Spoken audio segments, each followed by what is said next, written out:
We'll get started. This is the 11:30 session.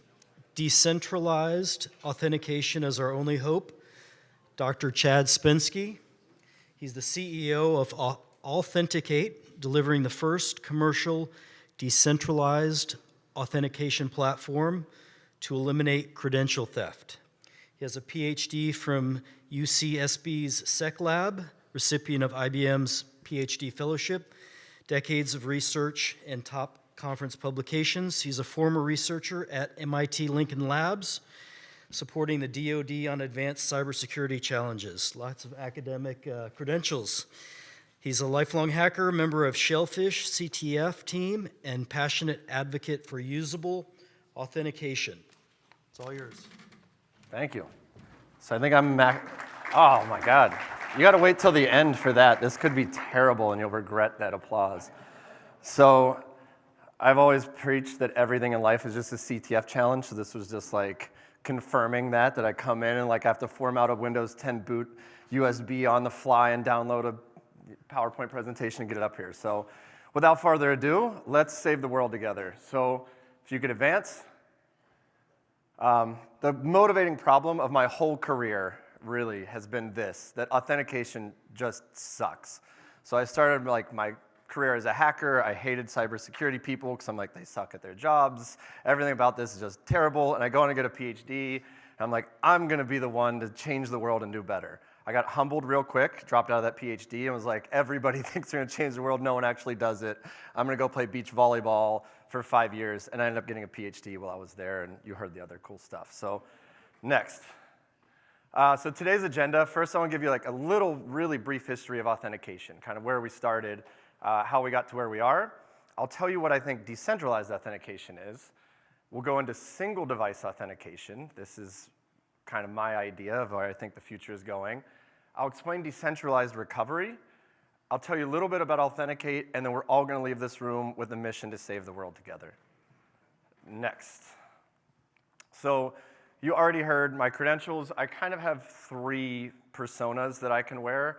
I'm either the hacker that goes as short man. If you want to come to KubeCon, I'm giving a couple like really kind of black hat hacker KubeCon talks. I'm also an academic. I have a pretty deep academic background. And I'm a researcher and entrepreneur. So most of my knowledge comes from really the top 2, and the entrepreneurial one is just figuring out how to help everybody use this stuff. Next, so back in my day, Disney was on a VHS tape, so let's go way back. So next, the early days of authentication, we had these huge mainframe servers, and the problem was pretty simple. Hey, I just don't want Bob to come in after me and mess up my files. I'm going to put a password on there. Easy enough. This was 1961. Here we are today, still using passwords.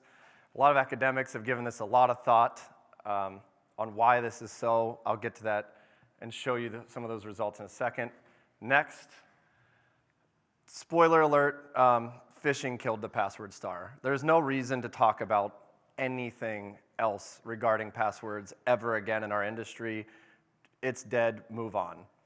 If you think you are not phishable, show up to my KubeCon talk. I will absolutely convince you otherwise. If you go up against a professional hacker like me, for example, I will phish you, don't you worry. So moving on, password's dead. I'll show you quickly how phishing works for those of you that aren't familiar. You can just go get Evil Engine X on GitHub, set up a DigitalOcean account. For a lay person, this might take you 10 minutes. For an elite hacker, this is already done. They already have their fishlets set up, so it'll take them 0 seconds. You're gonna use the thing in your brain. You're gonna type that into a computer, and then that's gonna go through this secure channel that then goes through a hash and has salts and all this cool stuff to the database, and they send you an SMS OTP, and then you type that back through the same channel. The problem is, next, you just steal the password there, and you steal the OTP there, and everything, it's a man-in-the-middle attack. It's totally doable. The whole world depends on DNS, which was not set up as a security protocol. So you sniff DNS. I'll show you in a second. Next slide. So we can do better. Next, There are these three guys, Revest, Shamir, and Adelman, that came up with the RSA algorithm. There's also Diffie and Hellman that came up with the Diffie-Hellman algorithm. I'm not going to pick a camp here, but for the sake of this conversation, the only thing that matters is the next slide, where you can do asymmetric encryption. So what happens here, and opposed to the other case, so I'm not going to type the shared secret. It's never going to leave. It's actually not in my brain. I can't memorize RSA keys yet. I tried really hard, but I'm going to put it in my phone, for example, right? I have this RSA private key, and when I log into something, that private key stays with me at all times. So there's no way to steal that just by man-in-the-middling the communication. And I give you my public key. Next. So this is it. Like, this was 1993. Public key panacea. Secrets aren't being shared. Game over. Like, finally, we're going to move on from the password, right? Like, researchers rejoice. Patents are filed. Hooray. Security solved. Authentication solved. Spoiler, didn't work out that way. Next slide. So standards that do actually use public key encryption, though. So it's not that it didn't work. It actually does work extremely well, but it's only made it into industry in a couple form factors. So your credit card, for example, has a private key on there. That is the same smart card you'd use if you're in the military. That's called a common access card. Any of these USB hardware tokens, YubiKey is the most popular one, but there's a bunch of them. Those all use public-private key encryption. TLS is actually a public-private key scheme, and TLS has supported client-side certs for a very long time, where you can actually log into websites with a private key stored on your computer. All browsers support this. TLS supports this. Nobody uses it. MIT used it when I was there. That was the only place on earth I've ever seen it, and it's probably only because Revest is still faculty there, and there's some homage to the professor that invented it. But it's really disappointing that it did not catch on. SSH keys, probably the one in this room people are most familiar with using. Those are public-private keys. Private key stays on your computer, you SSH in a server. And most recently, FIDO passkeys. These are public-private key pairs, so if anyone's used a passkey, the private key stays with you, public key goes on the server, and that's how you authenticate yourself every time that you come back. So it really does help the problem a lot to move to the public-private keys. Next, the problem is there be dragons when you're dealing with credential management. This is the single thing that has stopped us from moving forward and has kept us back in the password era getting hacked with these trivial things you can go pull on GitHub. The usability is typically terrible. The scalability does not work. And recovery is a nightmare. If you lose your credit card, it's a disaster, right? You got to wait a week. They cancel the card. There's no quick way, I need to make this purchase. I'm on international travel. I need a new smart card. Nope. You're waiting for that private key to be shipped to you in the mail. And that's the same thing with YubiKeys. All of these have been plagued by the recovery problem. Next. So TLS, this is what secures the internet, right? You see that nice, cute little lock screen? There be dragons here too, right? So if you look, there's, actually I think on the next slide I have a website. But the questions that you have to ask yourself, how many of these CAs are compromised right now in the world? How would you even know if they were, right? These are what secure the entire infrastructure of the internet. And even if you knew, honestly, what could you do, right? You could remove it from your browser, call the cops, I don't know, call 911. I know that, VeriSign's private key is compromised. No one's going to believe you. Next. So ultimately, everything in authentication, everything in the world ultimately boils down to trust. And I love this quote that when you trust a person, you either have a friend or you have a lesson. This is not just true of people. This is true of these certificate authorities. This is true of anything you interact with in the cybersecurity world. So if you're a Chrome user, you trust 134 root CAs that I'm sure everybody went home and vetted and looked into their credibility and how they store the private key. Because if they get compromised, you're toast. You could put the little lock on any website you want. Mac, you have 168 best friends. And on Microsoft, you have 283 people that you are deeply trusting, or companies, every day, that when you browse to a website, that TLS connection is secure. And why do we trust them? Because somebody we trust trusts them, right? So we're using the transitive trust property. and we don't know the motivations. How bad could it be? What if they're compromised? Next. This happens. So this is the one that has the URL at the bottom. They actually track all of the CA compromises. Back in like 2010, I think it was, DigiNotar got compromised, fully gutted. People were issuing fake certs. It's believed that many people died from this. They were intercepting all the traffic in Iran, and it was like a very sophisticated, targeted attack. But, you know, obviously, people losing their lives is probably the worst thing that could happen with a CA getting compromised, and it's all because of misplaced trust. They trusted a company that didn't secure the private key as well as they could, and they got. So if you truly want to break the internet, it doesn't involve champagne bottles and a really big butt. What you actually do, step by step, you're going to compromise a CA. You're going to find a nice DNS attack. The easiest one is probably just attack their router and set whatever the heck you want on the router to resolve. And then it will resolve to your IP. You fabricate that certificate. Their browser trusts it because you hacked the CA. Boom, internet over. Have fun. Go crazy. So next, this is effectively the state of the world in my mind in the current authentication ecosystem. So there's this meme, you know, with like open source projects. This guy actually broke the record for the most Jenga blocks ever stacked. He's in the Guinness World Record. That's 1,843 blocks. But there's really just these IDPs at the bottom, right? So at work, maybe use Entra or Okta or Ping. And then in the public internet, we use this OpenID Connect protocol where you're going to sign in with Google or sign in with Facebook, right? So kind of even setting aside the privacy nightmare of this, just hypothesize if that Okta hack actually went farther than their customer support. They could literally just log into any of Okta's customers, right? Like that's terrifying, and it's all kind of hinging on this trust, because you'll go to log in, it'll pass it off to the IDP, they'll verify your identity, and they pass a token back. So if you compromise the IDP, the world just opens for you. Forget phishing. Like this is game over. Like you could do so much damage by taking down IDP.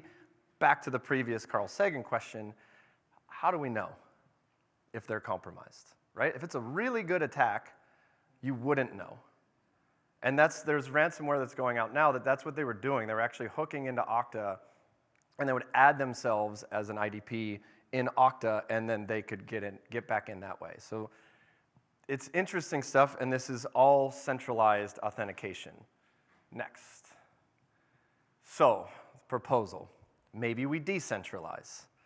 So the problem that comes down to all this is we effectively have a single point of trust, right? Where if we look at who everybody's trusting, there's ultimately one point where you can point at and say, everybody trusts that, right? VeriSign. Everyone's browser trusts VeriSign.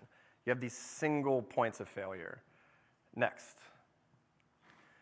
So reason to decentralize. Step one, no single point of failure. There's no one thing that any really well-funded hacking group or really motivated high school kid can do to just break the internet. There's also end-user privacy. So anytime you're using one of these login with Googles, things like that, necessarily you have to hit a Google server and they have to know that you're logging in, right? They ultimately, like, I don't know what's happening on the back end, but I know what could be happening, right? And if you really want to control your data, control your keys, control who knows what you're logging into when, the only way to do that is to decentralize. Also, just having control of if you get hacked or not. To me, that's an important issue in my life. If you're going to come at me, I want you to come at me. I don't want you to go compromise some third-party service that I didn't even know I trusted. And then you can get reliable point-to-point interactions. So just say for login with Google, for example, say that service just goes offline. Their OIDC endpoint goes offline. How many people here would not be able to log into most of their things, right? Because you use login with Google. It's quick, it's easy. But if that just goes offline, not even maliciously, the BGP protocol freaks out and you can't interface with Google servers, we're done. And that's the last point. I want to eliminate doomsday scenarios like this. So next. So brief history of authentication, very, very few things have ever made it to widespread adoption. We had X509, we still use that today. That was one of the really early formats to kind of take a public-private key pair and distribute them widely, right? So you have this X509 specification that You can pass around certificates, which are the public keys, and you can do all of this really nice provenance chaining to know that I signed that key signed this other key, so therefore there's a chain of trust. PGP came out in 1991. This was decentralized. Then we got TLS. Then we got SAML. SAML and OpenID Connect. Sorry, OpenID Connect should not be in blue. I just highlighted it incorrectly. It's not decentralized. And then FIDO came out with some decentralized protocols, FIDO2 protocol. And then they came out with synced passkeys, which is using a decentralized protocol, but putting all of your private keys in your password manager to sync them to all of your devices. I'll show you in a second why I think this is not a great idea. And where we want to get in the future is called self-sovereign identity. So the idea behind this is that you would have all of your keys with you, in my mind, on your phone, your medical records, your driver's license, your passport. You could actually control everything. And there's even really cool things coming up with these verifiable credentials where you could only disclose part of that. So if you're going through customs, I could prove that I'm an American, but I don't have to give them my home address or anything if I don't trust the agent. Just the facts they need to know and nothing more. Or you go to the hospital, you can tell them your allergies without disclosing your entire medical history. Next. So this has been my North Star my whole career. So PGP was called Pretty Good Privacy, and I think there was some pretty good ideas there too. It unfortunately fell victim to the first of the dragons. The usability dragon really bit PGP in the butt. So there was this seminal paper that came out in 1996 called Why Johnny Can't Encrypt. So PGP was primarily interested in encrypted email, which we still to this day do not have, which is a bummer. And the reason that Johnny could not encrypt is because the cognitive load was too high. Even for an expert to encrypt their emails to another expert today is still a burden. It's not easy, it's not straightforward, but they did something very cool. So they would bind the public keys to the emails, and then the private keys would be used for signing encryption. So if I knew your email, I could check the PGP directory, and I could get your public key. Next. And then with that, they built a web of trust. So rather than having these single points of failure of trust, I could actually choose who I trusted. They would choose who they trusted. And then we could create this really nice web. And you could actually even use this transitive property that, you know, I trust Bob, and Bob trusts Alice. So when I meet Alice for the first time, it's not a stranger, right? It's not like just browsing to a random website. I know that Bob already signed Alice's key. So you get this really resilient web, right, where I'm not taking down any one point, but if I want to compromise Chad, I actually have to figure out who Chad trusts and compromise a majority of those so that there is not, so that, you know, I could kind of ask my friends for a vote. Like, hey, is this the same cert you're being presented with? Next. This is my strong opinion. It's probably not everyone's opinion, but if you're going to do public-private key encryption, the private key should only be bound to one physical device. It's free to generate them. They're just bits. You know, transistors are effectively free these days. So I'll show you an example of why I think that. I gave a DEF CON talk on this. If you go next. That what can happen here with synced passkeys is that I went through all of these steps. I created a new account on Google. I went through my security checkup. I enabled 2FA. I added my phone number. I enrolled a passkey.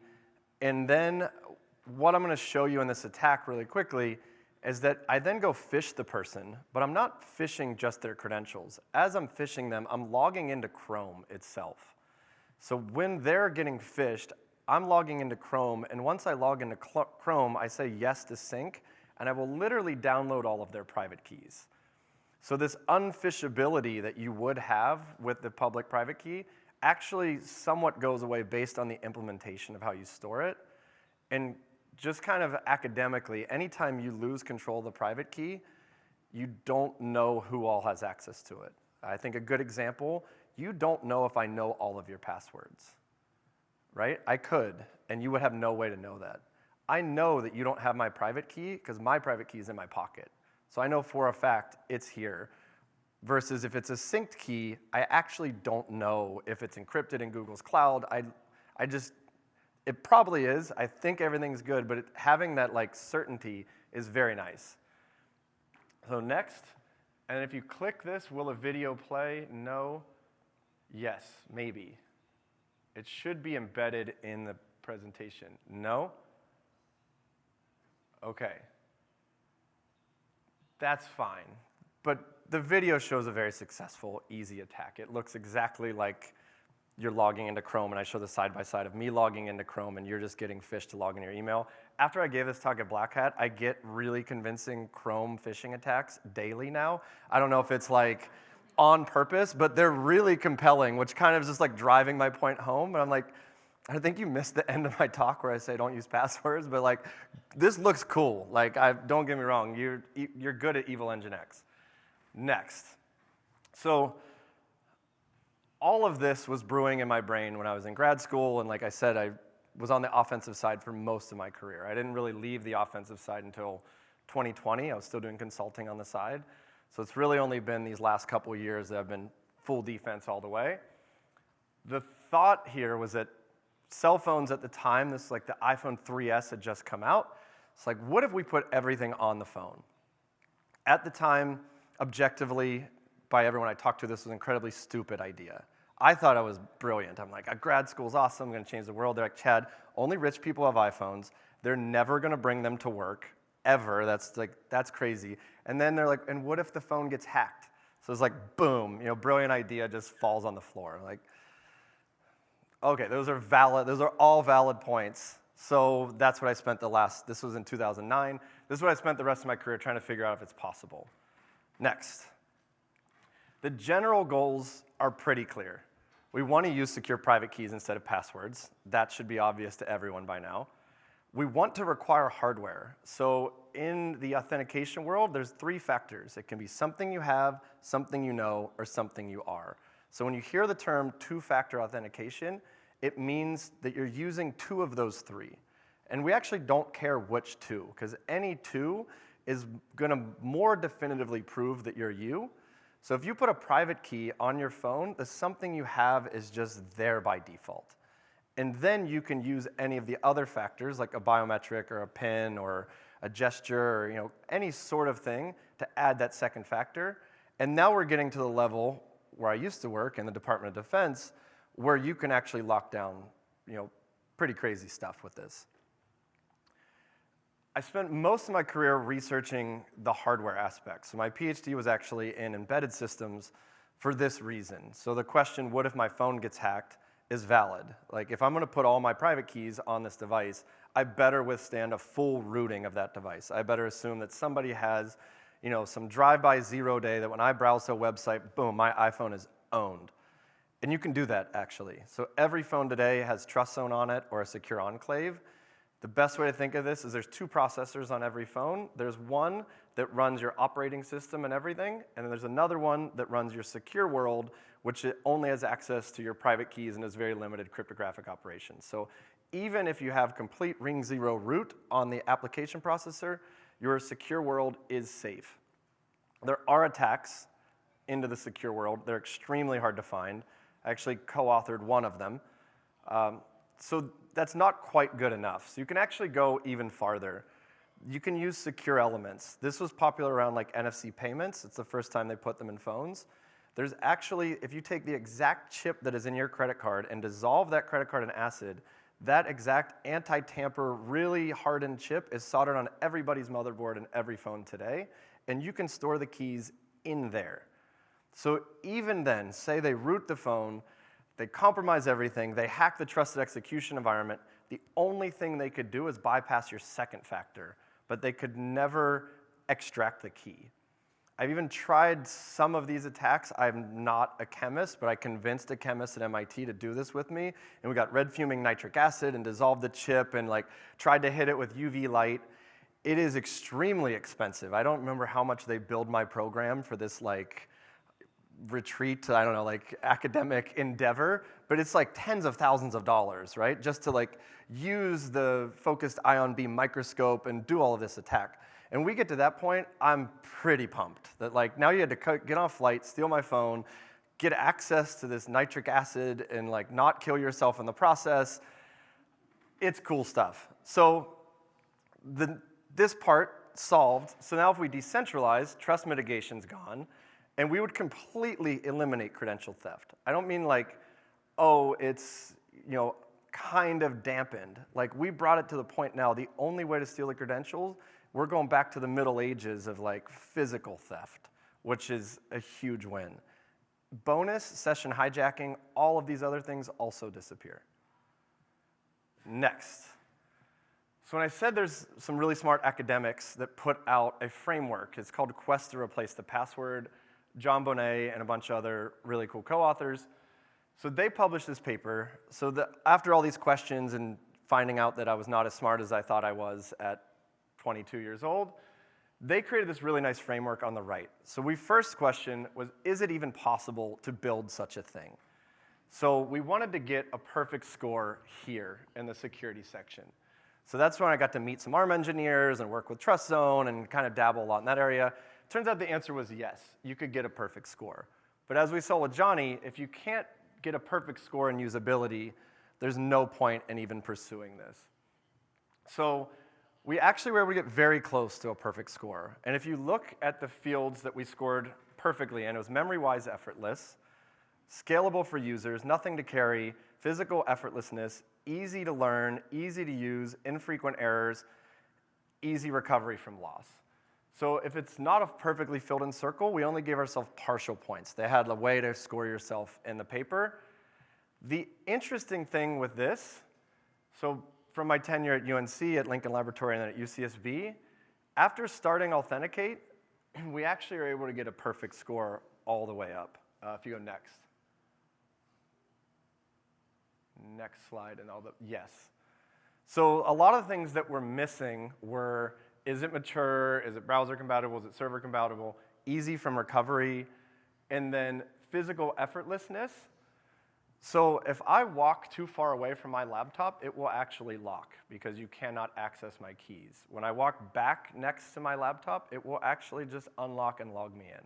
So we actually have a mode where your keys are now bound, since I already have a hardware-bound device, and you can actually bound the distance that those keys can be used by the thing you're interacting with. So this has been my entire life to try to get a perfect score on this. I really hope these guys got this rubric right, or I've just been on a fool's errand my whole life trying to fill in these bubbles.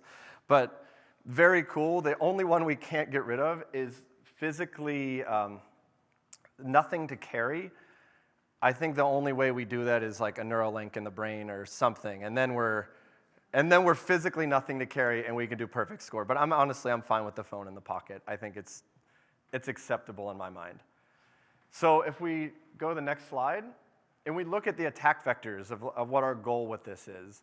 So what would happen is that the phone is connected to the computer talks to a server, they have pinned long-term certs with each other. So after the first meeting, on the first meeting, we use our web of trust to verify that that is the DNS entry that they claim to be.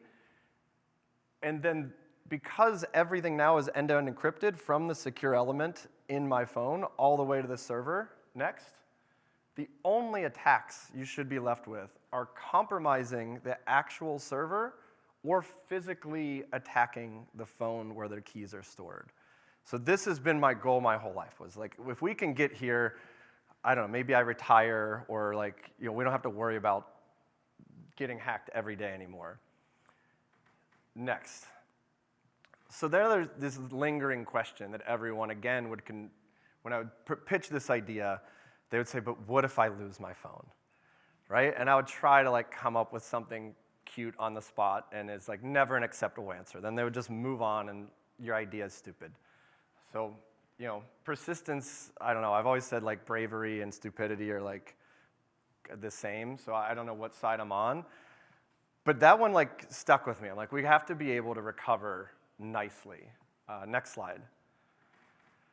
So there's an idea that I read when I was in grad school the first time around called social-based authentication. And this one always kind of just like wouldn't leave my brain. And the idea is that you use your friends to authenticate. Instead of like the what you know, what you have, what you are, you can actually use who you know and who you trust. So the idea here is that I'm going to put the key in my phone, Alice is going to put the key in her phone, and then she's going to have her most trusted friends. Next slide. So I'm actually then going to encrypt all of my keys, whatever I need. My OTP codes, my pass keys, my passwords, whatever I'm using, all my secrets are encrypted. Next. And then probably the single coolest algorithm in cryptography called Shamir's secret sharing.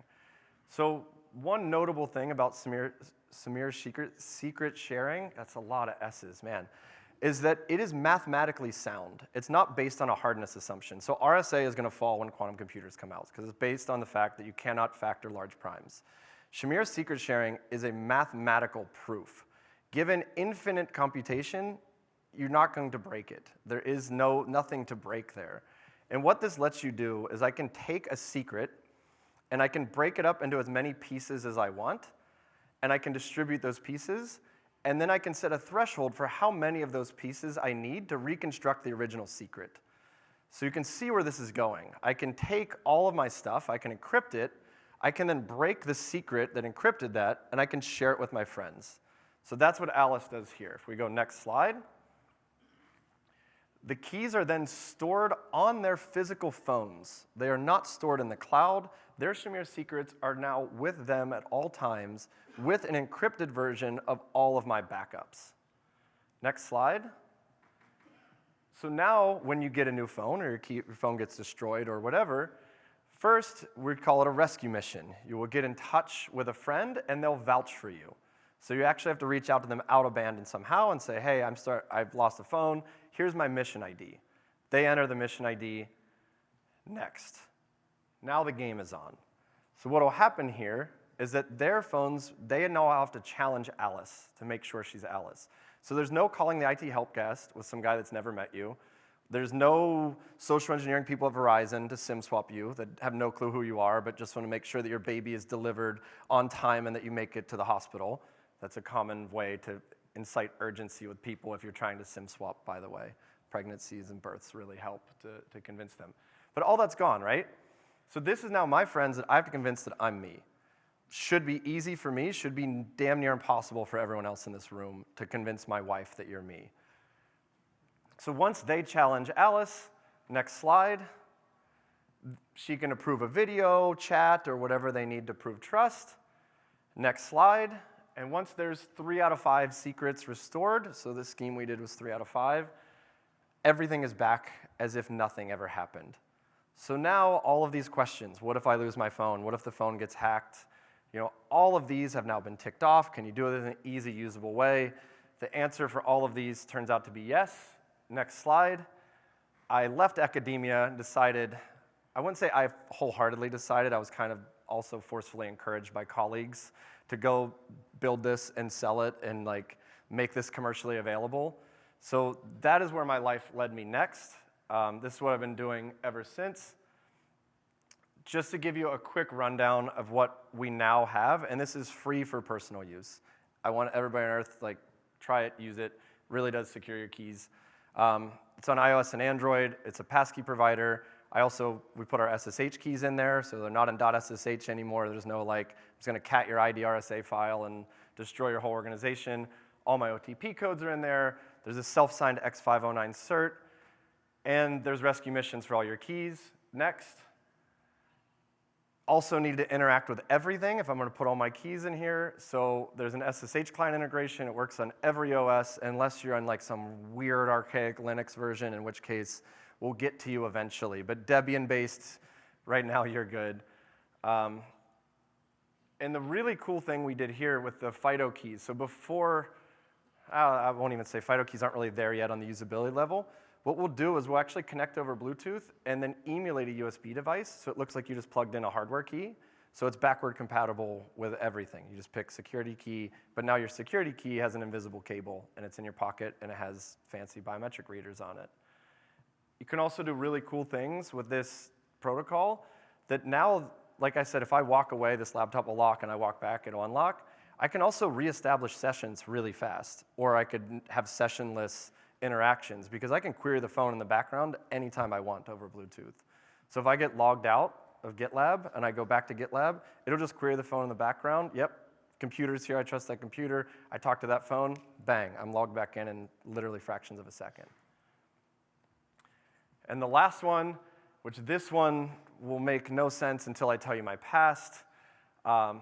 We also secure doors with the same protocol.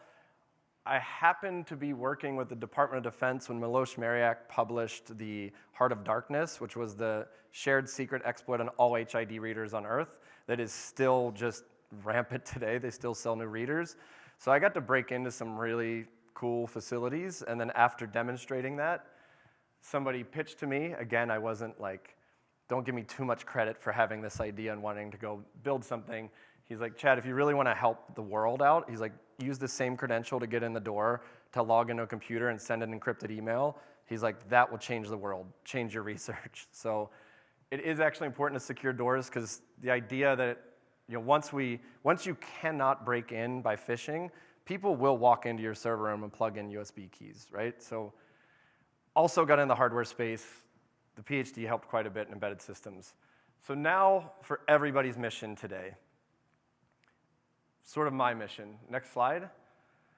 This is the way I want to play this out. We'll see if it works. First, I want to secure all small, mid-sized businesses. So I think they're the most vulnerable by far. If you get hacked and you're not a cybersecurity company, you generally die, right? You're not operating on these $1 billion of quarterly revenue. And I learned the phrase security poverty line when I was working for the government, and I think that's the most depressing phrase I've ever heard of. And my whole life I've been trying to help people under that poverty line. So that's why free for personal use, for example. But my goal in life is first help the SMBs, then secure the enterprises, because that is where the most damage can be done. But they're above the poverty line. They have huge budgets, huge teams. They can do pretty good security as is. Secure every human, that's why it's free for everyone. And then I cannot get this out of my head that we can do e-voting and maybe save democracy. So if we really can prove our government identities on our phones, we could get up on election day, we could just roll out of bed while making breakfast, you could be casting your votes securely, unforgeably. It would be super cool. And then longer term, I want to make sure robots and humans exist harmoniously. I have friends that are in self-driving car companies. I wish they were more cybersecurity focused. Come on guys, these cars go 120 mile an hour down the highway, and yeah, but then you get into crazy things like electronic warfare. So this is the roadmap for my life, and my plea to everyone here is that I think you should join me on this journey. I don't know, make your own products, but next slide. I strongly advocate you should decentralize, we should control our keys, and we need to do that to stay secure, not just as an individual, but just societally, to not have these single points that if taken down, we all crumble. So that's my email. Like I said, it is free for everybody to try out if you want to try it. And there was somebody really smart that said if you put all your keys in one smartphone and guard that smartphone, that's a good strategy. I think that's the quote verbatim, but unaltered. Actually, no one knows the attribution of that, if it's Mark Twain or Andrew Carnegie, but I'm from Pittsburgh, so Carnegie. Any questions or concerns or fruits to throw?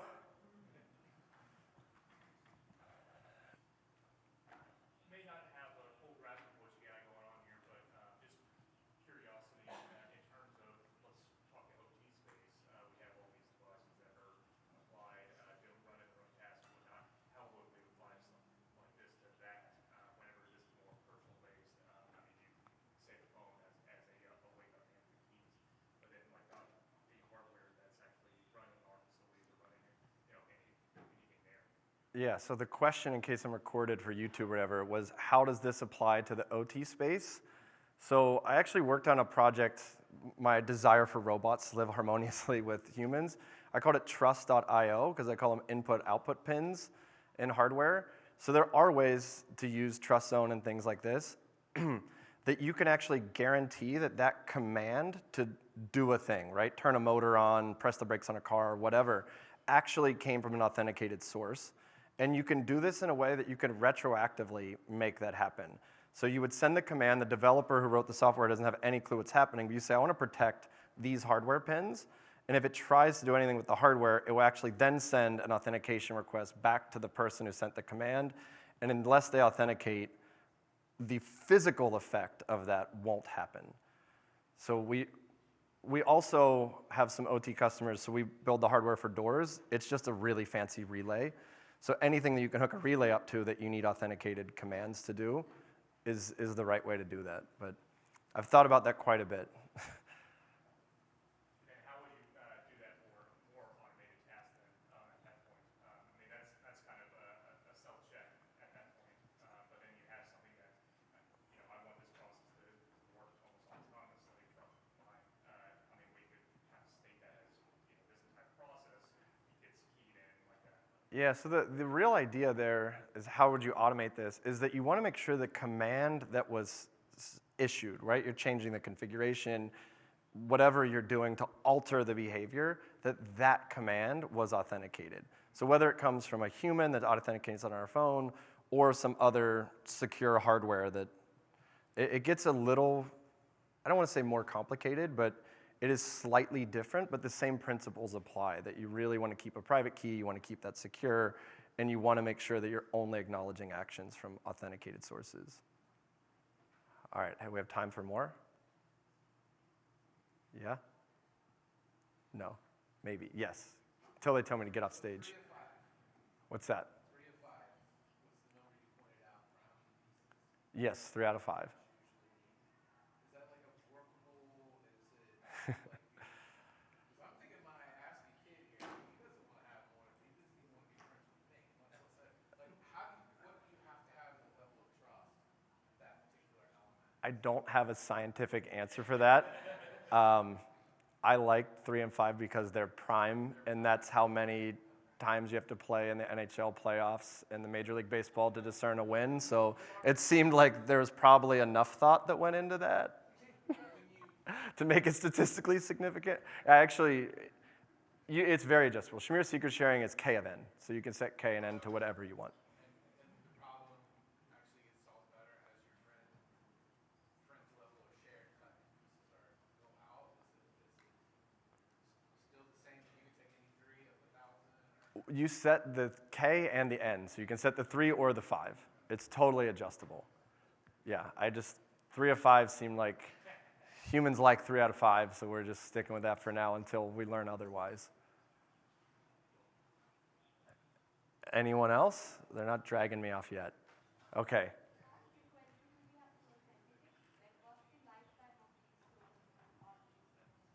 So the question is, how frequently do you have to authenticate? So this, again, is like up to the implementation and deployment details. The problem I really wanted to solve is people getting phished, people getting hacked. So you can actually choose that if you deploy it, right? So you could require biometric every single time, right? And there are scenarios where that makes sense. Like when I was working with the DoD, there should never be a case where there's not a biometric to enter these secure facilities. Like, yep, every time, this better be Chad. So if McDonald's wouldn't sue me, I'd probably say like security your way is probably the best way to kind of phrase this. But once it's so part of like the initial papers that we were publishing, the interesting observation we had is anytime you authenticate, you really only have 3 levels of assurance. There's either, with a hardware token, there's presence, that the token was present. There's intent, which shows a human wanted to do that. It was not automated, it was not malware. A human said yes. And then there is identification, that I can actually identify which human approved the action. And that was a cool insight for us, because even if you think about your key, that's presence, right? The presence of a physical key to get into your front door of your house. Like, it actually goes beyond the cybersecurity space. And that was one of our, I think, novel insights when we were thinking about this problem and how to, secure the Department of Defense, who already has like smart cards that they use everywhere. And if you set those based on how secure the action that they're performing is, you should get an experience where anytime you get an authentication request, you're grateful. Because you're like, this is good. I'm at an airport. I'm in a weird environment. It should be prompting me. Versus like I log into my Gmail every morning at work or whatever. I log into Outlook. Like, yeah, obviously it's me. I'm in the same office on the same computer at the same time. Like, for the love of God, just log me in. So you should be able to set all of those parameters in a way where it feels very natural. Hi. So I want to think about the rescue team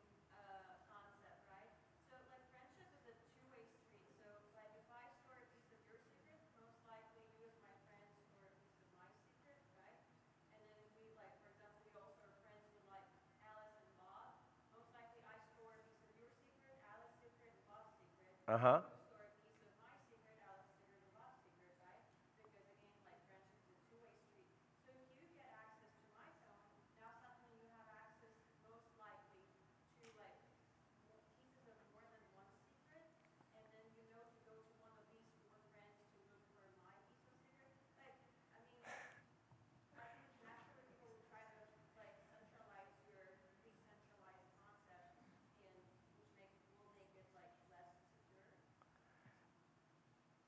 So the question, I'll just repeat it, is that friendship tends to be a two-way street, and you tend to have group of friends. So the thought process here is that, okay, I have 5 group of friends that all add each other to each other's recovery scheme, and now there's just a cluster of 5. That is still actually quite secure, because I would need to physically compromise 3 out of 5 of those phones at the same time. So there is, some likelihood there, okay, you're all on a trip together, and somebody comes in a black mask and grabs all 3 phones.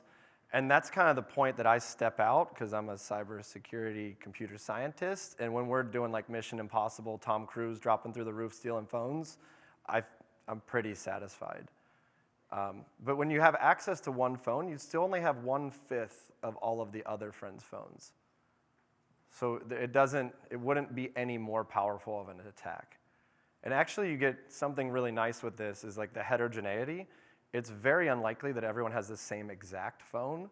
So even if there's a hardware exploit on one, there probably isn't on the other, which is another kind of centralized, decentralized concept. Heterogeneity is amazing. It's the only reason humans are here, right? Because our genes are extremely diverse, and we're able to survive when like a virus comes, it doesn't affect everyone in the same way. Cybersecurity truly needs to be the same.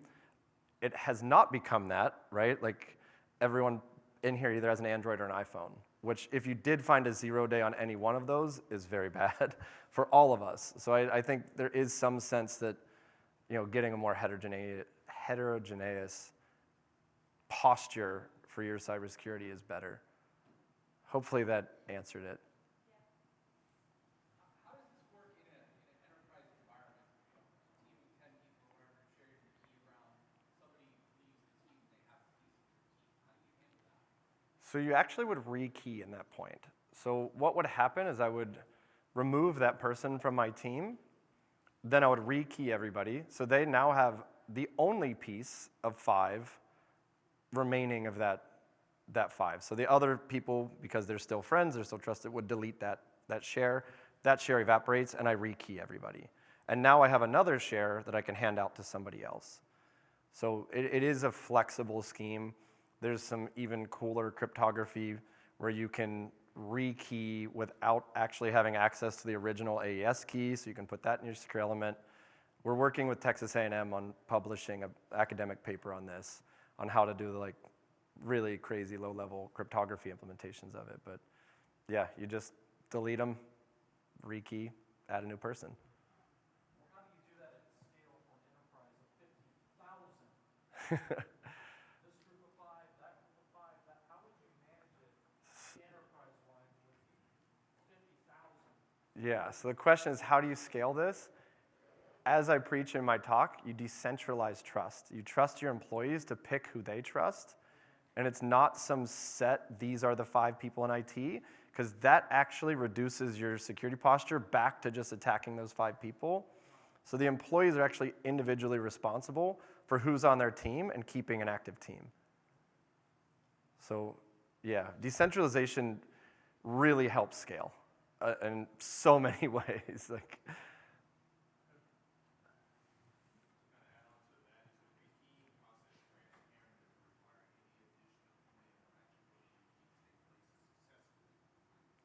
If you are on someone's team and they rekey, you don't have any clue what happened. Because they have the original private key, so you can already vouch that it was them, right? Because it's gonna come in a signed message that says, hey, here's your new Shamir secret share. It's coming from my phone with the original private key that's stored in hardware that the only way to access it was my biometric, and it can all just happen.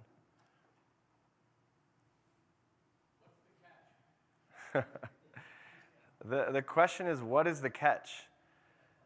At this point, I don't know. I've kind of gone through my career, right? There's always been a catch that, oh, what if the phone gets stolen? What if this gets hacked, right? So that's been the last 20 years of my life.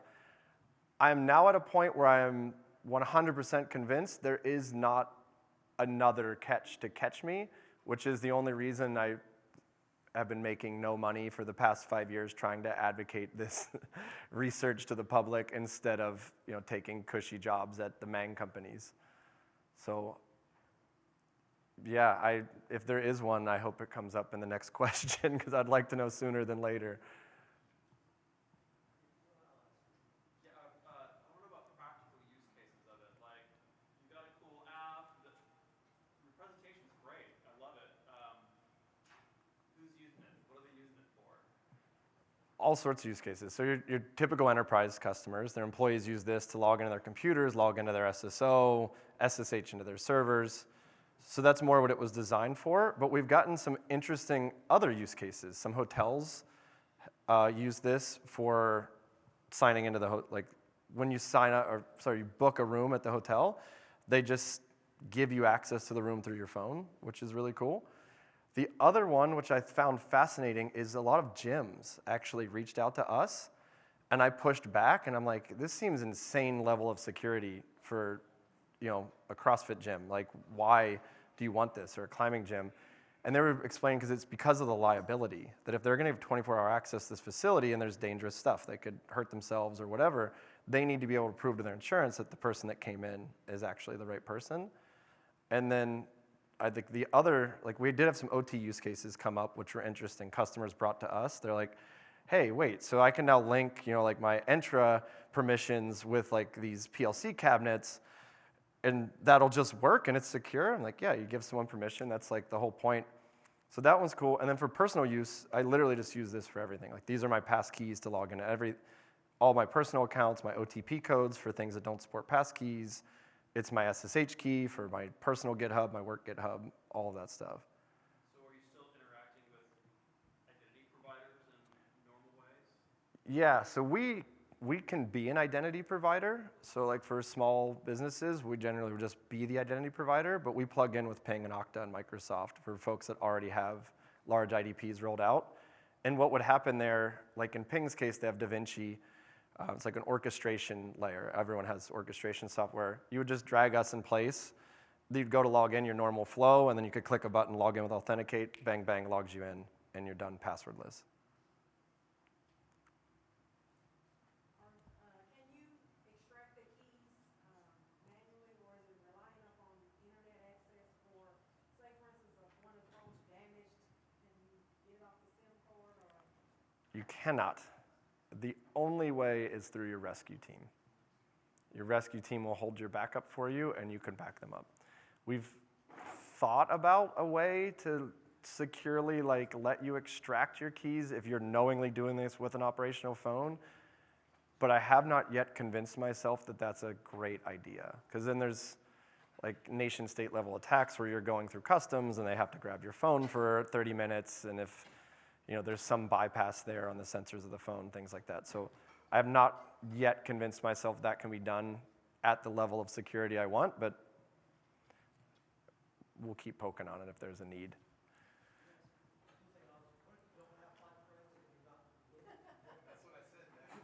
What if you don't have 5 friends?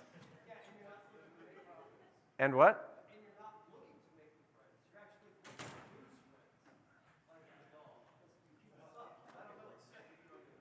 Then you're in the same state you were with every other hardware token on Earth, You could have 3. You just live life dangerously. As long as you got 3. 3 is the threshold that we set. But yeah, as long as you have 3 friends, you could back it up and you could recover, but you better hope those 3 friends still like you.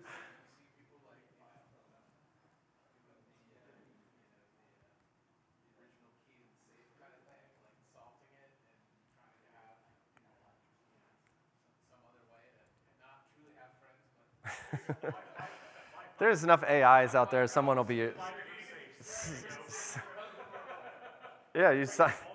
That's fine. You can make 5 fake friends, 5 fake phones, put them all over the world. You're good.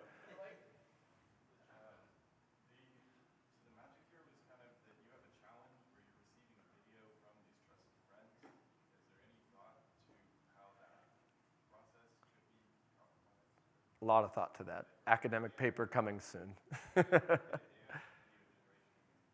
So the real idea here is that you're leveraging the trust of your friends, right? So whatever they need to do to trust you is the threshold, right? There isn't a set threshold. Like, for example, my wife called me recently and was just like, hey, I need our credit card number. I don't know what she was doing, but something.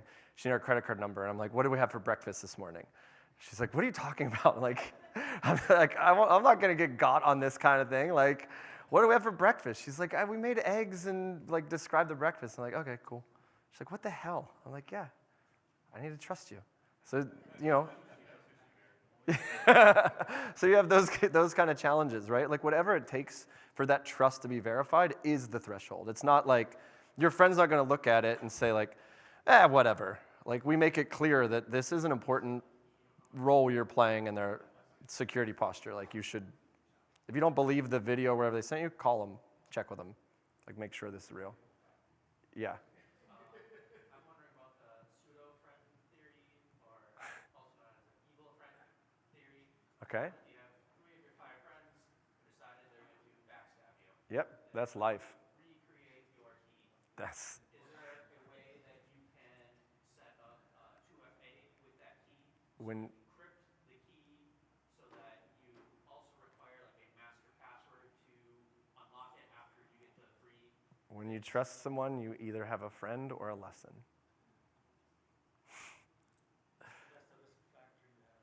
Your 3 friends can then. If the majority of the people you back up with in social-based authentication all turn on you simultaneously, you are in trouble. So there's actually an attack that we used to talk about in academia called the ex-girlfriend attack. It is unbeatable. Like there is no defense on earth. Like right now, if my wife wanted to destroy my life, I have no chance. She can answer any security question. She has access to all my physical things, right? You're kind of in that same realm now where like trust is an important thing in the world. And if people violate that trust, bad things can happen. You at least know this is happening though. So like you will be alerted that a rescue mission is in play and you can abort it. It's because you still do have possession of the private key. You could say that is not me, abort mission, and that actually would stop that. But yeah, there is, again, like, but these all get into like Hollywood movie scenarios, which I think is just fantastic, versus I send you an email and I phish you and I just got your company tomorrow, which is the current state of affairs. And if you want to swing by at 3, I'm giving a talk called Hack All the Things, where I'll walk through step by step how to just destroy anything you want to on Earth. Are there any use cases for being your own friend? Like if you have 2 cell phones, or just having something like a hardware security key, make that buried in your backyard? It's up to you, you know? Like we just create the technology and what you do with it is your choice.